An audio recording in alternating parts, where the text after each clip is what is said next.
Bonjour les amis, donc aujourd'hui c'est Anne-Marie qui s'y colle. On va faire un semis de carottes en ruban. Donc on va vous montrer comment on procède. On vous montrera pas comment on a fait les rubans, parce que ça se trouve tout fait dans les jardineries. Ou alors vous tapez semis avec ruban, semis de carottes en ruban. Vous trouverez ça facilement sur internet. Donc voilà. Donc Anne-Marie.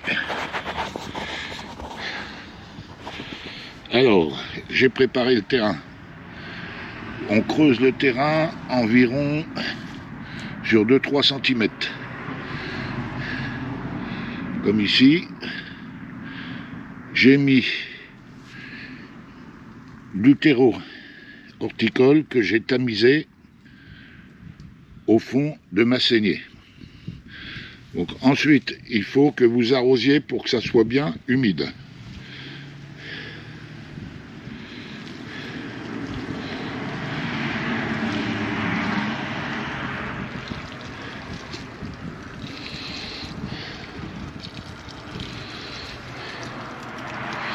Voilà. De façon à bien mouiller. Et que la graine soit bien à l'humidité. Donc ensuite, Anne-Marie va prendre les bandes que nous voyons ici et tu vas l'installer dans le fond du sillon. Ici, attends, je vais me mettre à genoux. Attends. Je suis sur ma bordure. Alors, essaye de le dérouler.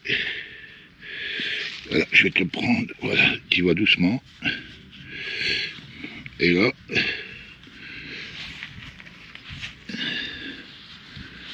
elle déroule la bande.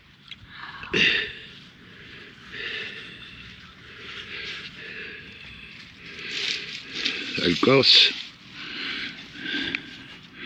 Donc on a fait ça avec du papier toilette. On met une graine tous les 4-5 cm maximum. On replie le papier toilette.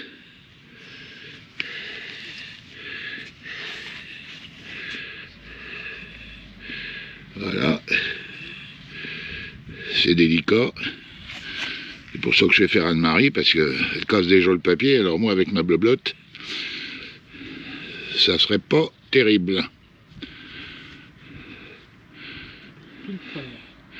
Voilà, et ben impeccable. Ensuite, tu asperges un peu avec le pchit. Le pchit. Voilà. Ensuite, on humidifie bien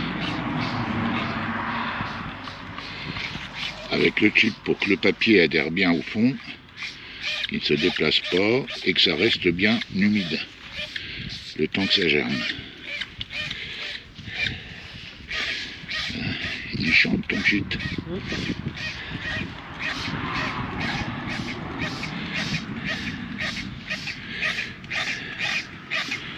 Voilà, jusqu'à maintenant, c'est pas trop compliqué.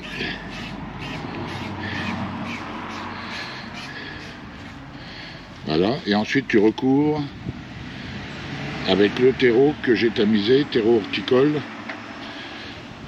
On en met à peu près un bon centimètre dessus, parce qu'après on va tasser, et vu que c'est des petites graines et qu'il y ait 2 mm de terreau au-dessus, c'est suffisant.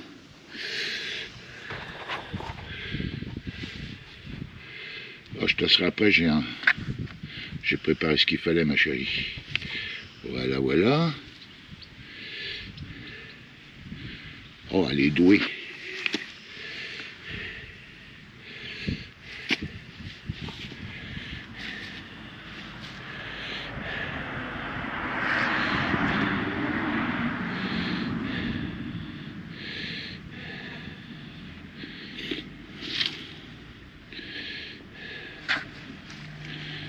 Et cette méthode, ben, on perd un peu de temps pour faire les bandes, mais par contre, on n'a pas à éclaircir.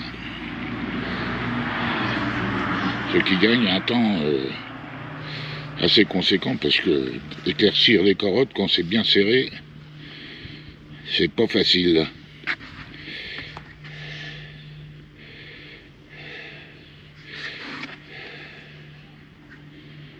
Voilà, et ben c'est bien. Tu regardes s'il en manque pas un peu plus loin là-bas, non? Qu'on voit plus le papier, voilà. Vas-y, remets-en un petit peu. Ouais.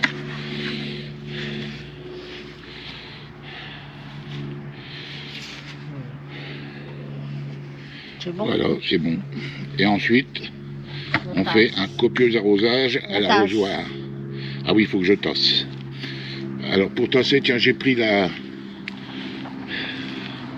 Voilà. C'est à la bonne franquette, à l'arrache. On fait que ce qu'on a.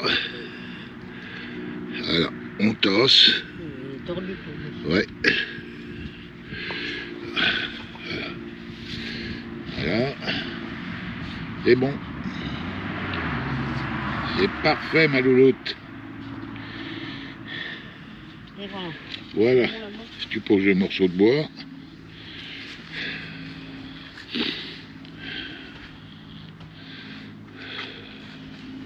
Et t'arroses, un arrosage copieux avec l'arrosoir. Voilà. Voilà, c'est bon, comme on a déjà arrosé en dessous, éviter de décacher le papier, c'est bon.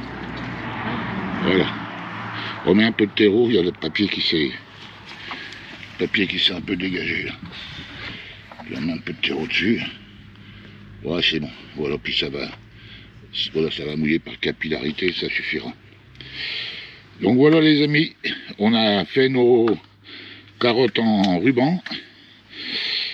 Ici, j'ai planté ce matin nos gourmands de tomates qu'Anne-Marie avait pris, donc on a mis ça, les gourmands en godet.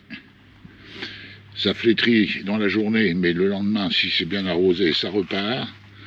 Et ensuite, on attend à peu près une bonne quinzaine de jours que ça fasse des racines. Donc voilà, ça nous fera des tomates de fin de saison. Et je vais les bichonner et je leur mettrai un peu de chenouf à tomate. Je vous montrerai ça dans une prochaine vidéo. Voilà. Voilà ma fille Emmanuelle. Bonjour. Qui me coûte à 2 feuilles des grappes et qui me retire les bourgeons anticipés. Alors ça aurait dû être fait depuis longtemps. Mais bon, cette année, j'ai beaucoup de retard dans tout. Avec le temps, c'est vraiment l'enfer.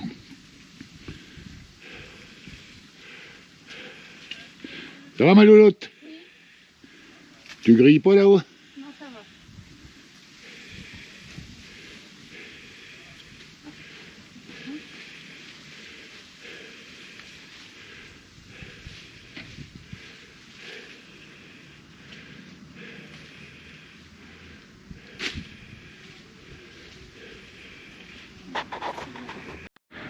Donc voilà, ma fille m'a coupé, laissé 2 grappes coupées à 2 feuilles au-dessus. Ensuite, elle a retiré les bourgeons anticipés et on a mis les grappes dans des petits sacs. J'ai trouvé sur internet. Donc ça fait comme des petits sacs à drager. Pour ceux qu'on connu, vous mettez 2-3 dragées dedans pour un baptême ou un mariage. On enfile la grappe, on serre les 2 cordons de chaque côté, et pour retirer, on tire. On prend de chaque côté, on tire comme ça, ça dégage, on le retire. Et vous pouvez les passer en machine à laver. Donc voilà les amis, terminé pour aujourd'hui. Donc sur ma vidéo que j'ai passée la dernière, là, j'ai un peu de l'arsène parce que comme j'ai un micro à fil, je suis un peu gêné. Donc je me suis commandé un micro sans fil et j'espère avoir un meilleur son. je pourrai atténuer les bruits qu'il y a autour et je devrais vous faire de meilleures vidéos. Voilà, ciao.